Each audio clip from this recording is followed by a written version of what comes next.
आज मैं आपको बताने वाला हूं एक ऐसा नए तरीके का एयर कंडीशनर जो कि आपके एग्जिस्टिंग 5 स्टार एयर कंडीशनर से 60% तक कम बिजली ले सकता है। अब तक इस वाले एसी का ज्यादातर इस्तेमाल देखा जाता था कनाडा, नॉर्वे, यूएसए, इन सब कंट्रीज के अंदर, बट इंडिया जैसे ट्रॉपिकल क्लाइमेट वाले कंट्री में इस तरीके के एसी को अभी तक ज्यादा नहीं लगाया गया।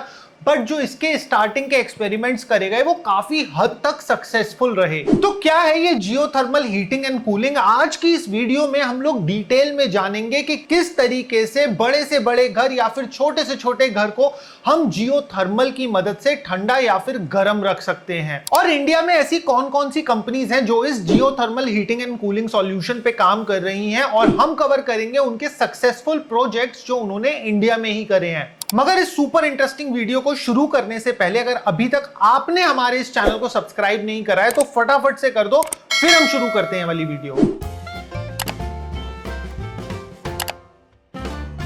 तो सबसे पहले हम बात करते हैं कि इस पूरे के पूरे जियोथर्मल हीटिंग और कूलिंग सिस्टम का वर्किंग प्रिंसिपल क्या है, जिसकी मदद से ये हमारे घरों को सर्दी में गर्म और गर्मी में ठंडा रखता है। तो एक बेसिक सा कॉन्सेप्ट हम सबको पता है कि जब हम ठंडी के समय में बोरिंग का पानी निकाल के नहाते हैं तो वो वाला पानी हल्का सा गर्म होता है।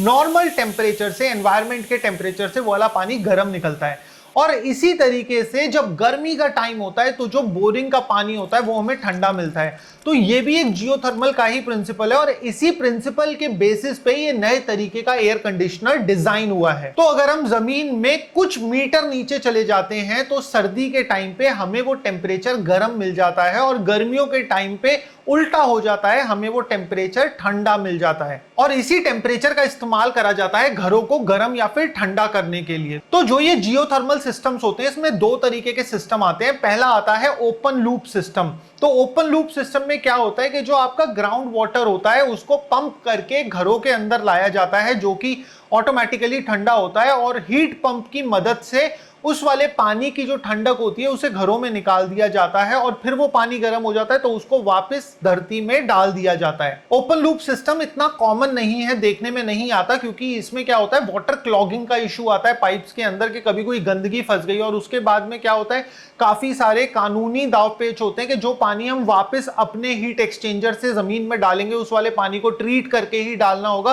तो इस वजह से ओपन लूप सिस्टम इतना ज्यादा देखने को नहीं मिलता। हमें देखने को मिलता है सबसे ज्यादा वो है क्लोज्ड लूप सिस्टम। अब क्लोज्ड लूप सिस्टम के अंदर क्या होता है, वाटर हो गया, फिर वाटर के साथ साथ अलग अलग तरीके के कूलिंग एजेंट्स मिला के पाइपों में भर दिया जाता है, और वो वाले पाइप ग्राउंड में चले जाते हैं, और ग्राउंड में काफी 10-12 मीटर नीचे ये वाले पाइप घूमते हैं, और ये पाइप फिर वापस ऊपर आ जाते हैं हीट एक्सचेंजर में। तो जो आपका लिक्विड होगा वो सर्दियों में ग्राउंड के अंदर से हीट निकाल लेगा, और गर्मियों के अंदर ग्राउंड के अंदर से ठंडक निकाल लेगा, और वही ठंडक वो हीट एक्सचेंजर की मदद से आपके घर में ट्रांसफर कर देगा। इसके अंदर भी काफी सारे अलग अलग कैटेगरीज होती है, जैसे vertical loop system, horizontal loop system या फिर कॉइल्ड लूप सिस्टम। तो ये सब अंदर जो पाइप आपके जमीन के नीचे जा रहे हैं वो अगर हॉरिजॉन्टली जा रहे हैं, वर्टिकली जा रहे हैं, फिर कॉइल होके जा रहे हैं, तो ये सब उस पे डिपेंड करता है कि किस तरीके का सिस्टम लगाया जाए। मगर इन सारे सिस्टम्स में सबसे ज्यादा कॉमन है हॉरिजॉन्टल लूप सिस्टम, क्योंकि उसके अंदर जो डिगिंग होती है वो केवल 1 से 3 मीटर की ही होती है। तो 2010 के अंदर green India building system and services एक कंपनी स्टैब्लिश होती है, और वो इस जियोथर्मल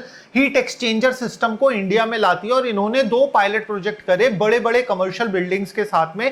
पहला तो इन्होंने करा चंडीगढ़ के पास मोहाली में इंडियन स्कूल ऑफ बिजनेस के लिए, और इस वाले सिस्टम को जब इन्होंने आईएसबी में स्टैब्लिश करा तो अगर हम रिपोर्ट्स की माने तो ये वाले सिस्टम से 1.2 मिलियन किलोवाट आवर की इलेक्ट्रिसिटी, यानी कि 1.2 मिलियन यूनिट्स एक साल में बचाई जा रही है, जिसकी अप्रोक्सीमेट वैल्यू हो जाती है approximate 82 to 85 lakh per year. और इसी के साथ साथ इन्होंने एक पायलट प्रोजेक्ट करा था 4 सीजन्स होटल मुंबई के अंदर, जहां पे उनका एनुअल इलेक्ट्रिसिटी बिल जो कि 40 लाख का आता था वो हो गया था केवल 16 लाख का। और अगर कंपनी के डायरेक्टर्स की ही माने तो ये वाला जो सिस्टम होता है ये आपके इलेक्ट्रिसिटी बिल को 60% तक कम कर देगा, और इसी के साथ साथ इसकी जो लाइफ होती है वो होती है 30 साल। और इसके अंदर जो आपका अंडरग्राउंड स्ट्रक्चर बनता है, इंफ्रास्ट्रक्चर बनता है, उसकी लाइफ एवरेज अगर हम निकालें तो 50 से 100 साल तक की होती है। तो इतनी सारी अच्छी अच्छी चीजें इस सिस्टम के साथ में होने के बाद भी ये वाले सिस्टम वाइडली अडॉप्टेड क्यों नहीं है? तो देखो दोस्तों, सबसे पहली रीजन आता है कि सिटीज के अंदर जब हम अंडरग्राउंड कंस्ट्रक्शन करेंगे, जब हम 1 से 3 मीटर खोदेंगे, तो ऑफकोर्स सिटीज के अंदर ऑलरेडी पाइपलाइंस, ट्यूबिंग्स, दुनिया भर की चीजें होती हैं। तो इस वजह से सिटीज में इस तरीके के सिस्टम को अडॉप्ट कर पाना अपने आप में बहुत मुश्किल हो जाता है।